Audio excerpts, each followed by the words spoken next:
Voy a buscar directamente al chatero.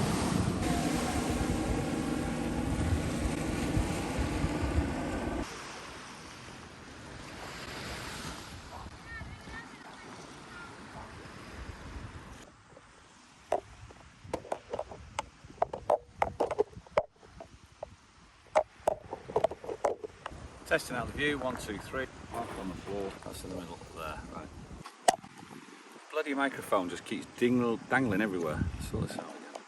So this is El Portito. It's this is the port that stops the main road going from La Caleta all the way to Calio Salvaje for us. Because you've got to go all the way back up to the motorway and round this little place. I've never been here before. I tell a lie, I've actually been in once, coming in on a boat, coming in from the sea. And I had a look round here. Apparently there was a family of turtles here once. You come through some hippie commune on the way down. There's caravans and makeshift houses from pallets, which is really weird. And then you come to a church. Which you think, why is there a church here? There's about 3 people live here. What's the church? Morning, how are we doing? Just me. It's been a bit of a weird, not weird week. It's been an interesting week, to be honest with you. I think that's probably the best way to say it. The week's been very interesting. I found out about a couple of months ago, found out that Shelley's son and daughter-in-law were going to become parents, which means effectively we were going to become grandparents. And 2 months ago, when I heard this news, it was all like, yeah, you know, acceptance into a family. I mean, we're not married, we're not, you know, Calvin's not my birth son.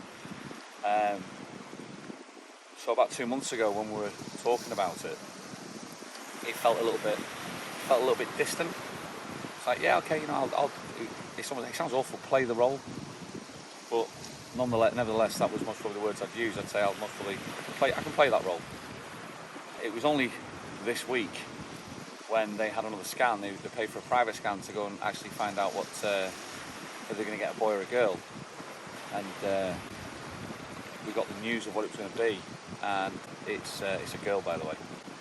And I actually needed to sit down and most probably give me a head a shake. Just like get into it, not get into the game, get into the role, this is something that I never not expected. The thing for me is, right, I've got kids, but my girls are 23 this month and 19, and I felt too young to be a grandparent. So when the news came through that we were going to be grandparents, Calvin's 28, man. So that makes sense and logic as well. It was only when I sat down, I wrote a post on Facebook. I actually sat and thought about it and wrote a post on Facebook, and I think that's when, it's like a penny drop moment. I think that's the easiest way to explain it. It's a penny drop moment to go, yeah, I'm actually, I'm embracing this. And whereas before I wasn't, before I was playing at it. Whereas now I'm embracing it, and I think that's the reason why the week's been an interesting week. It's been a good week because of that. I think Calvin sometimes watches this, so congratulations, Cal. Congratulations, Rachel. Looking forward to it, really am. And Shelley's always going to be there 100%, but I'm just letting you know I'm also going to be there as well.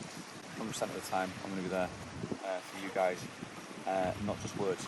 And it got me thinking about all the stuff, right? I didn't want to mention it this vlog's not about that, but it got me thinking about words. And there's a song, Words Don't Come Easy. Words do actually come easy to me. Sometimes words come too easy. And I was just going to say then, it's like big-headed, isn't it? Is that a gift that they do? I don't know, it's like there's ways I can do this, because words come easy. It's, I've always been the talkative one, I've always been the storyteller, the story writer. I used to love English language, didn't really like English literature that much, but I loved English language. I loved the storytelling. And then you get into different jobs, like you get into forget the golf pro again, let's go to car sales. I'm jumping all over the place on this one. It came down to me, right, the idea of this vlog, the idea of this one was, what's your biggest achievement? Forget the birth of your child or children. what is your biggest achievement? That when you look inside yourself, deep inside, you go, that was actually a massive achievement. Now, when I look at the golf, never had a hole-in-one, that's the truth. I could always lie and just go, yeah, you'd believe us, but never had a hole-in-one. Been close many times, hit the flag so many times.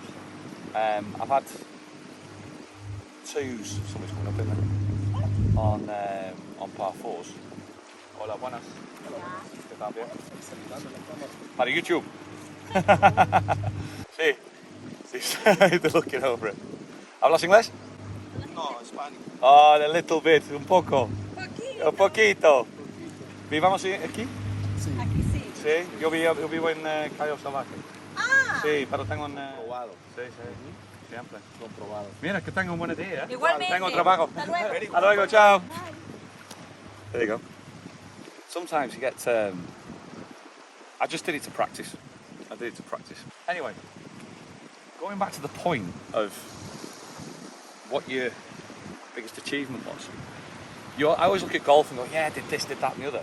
It was actually the other day I was chatting with Shelley one night, late night when we finished work. It was around about 2 o'clock in the morning, and we were talking. And in the middle of a conversation, Shelley just came out with the words, "I love you." And she says it, and then she starts laughing. I said, "What are you laughing for?" She said, "I just can't help it." She said, "I just can't help it. I have to say it." And when we're thinking about it, I answer back and I go, "I love you." But the thing about the words that we're talking about, and this is the crux of it. Just think about that sentence twice. I love you. I love you. The first one was from Shelley, and it was gushed, absolutely gushed out. And she does that most probably about 5, 6, 7 times a day for me, which is it's incredible, really.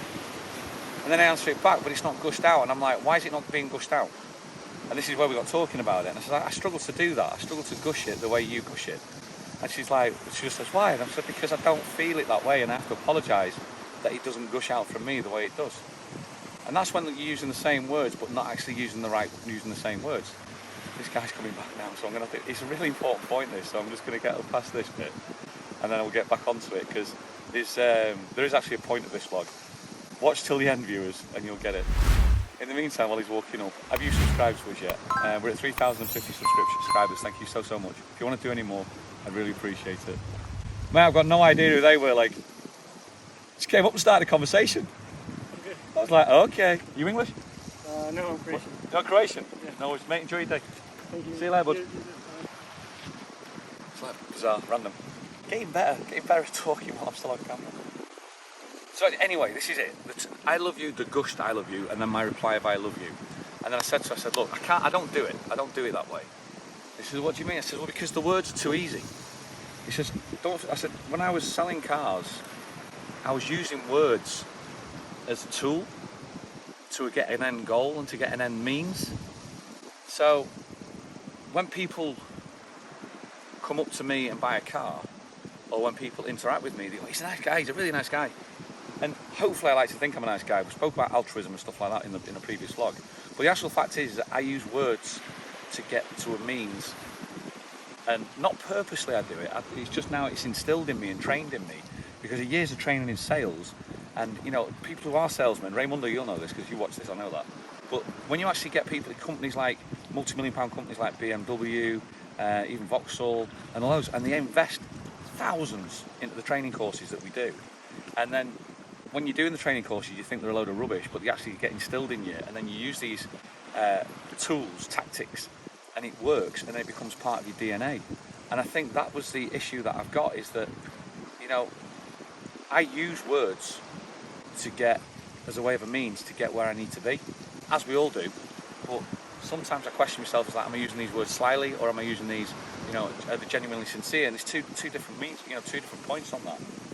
So when it came down to what was your biggest achievement, for me, I explained to her, I said, look, I always remember there's a guy who came onto the forecourt with his missus, and as I walked up to him, as a salesman, to introduce yourself, he literally he point blank me, he just literally stopped me in my tracks. And he's like, don't want anything, not interested, don't want to know, nothing. And it was one of those days that I've been on the forecourt for about 2 or 3 hours, it's been a quiet day. So you don't really get many chances at trying to, you know, opportunities to try and sell somebody something. So I came up with the idea at that moment, and it literally flicked in my head. I went, right, okay, I am never, ever, ever going to be able to sell you anything. But I bet I can make you buy something. And that's then a different approach to how to get the same end result. but using a different approach. So this guy didn't know this, that I did this. At the end of it, 2.5 hours later, it resulted in a sale, and I did tell him at the end of that. I said to him, I said, listen, I said, I knew when I first met you I was never going to sell you something, but my challenge at the moment in time was to make sure you bought something. And it was completely, just purely using words as a form, as a weapon, as a tool, as sort of trade, tactics.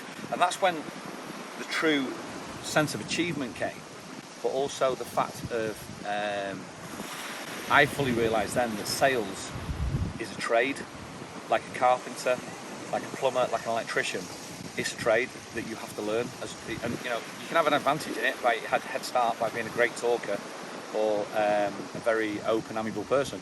But the trade you have to learn of the salesman to be able to be successful. I was a very successful salesman. I could say I was decent. I used to think it was just because of who I was. It's only now when you look back and you go, yeah, it's because actually that I use those tools very, very well. So then we're bringing that back to today, and bringing it back to Shelley, and bringing it back to I love you, when she said it, and then the laugh, and I reply, I love you, back. That's why I felt the need I had to tell her.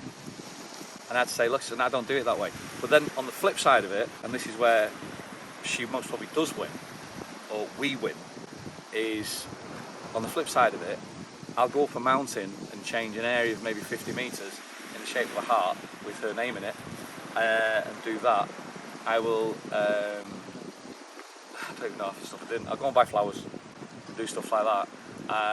I'll also then sit down and write a post to my future son and daughter-in-law and express truly how I feel and how happy I am for them. So when you get words from me, are you getting words or are you getting words? And that's the one, isn't it? When you know, you know, you know. That's a great one, because there's a layer of life, but then there's a little bit of a deep layer as well, I believe. And that's the deep layer I'm talking about. So, on that one, I'm done. Enjoy your day. As always, you know what to do. And I'll see you on the next one. See you guys.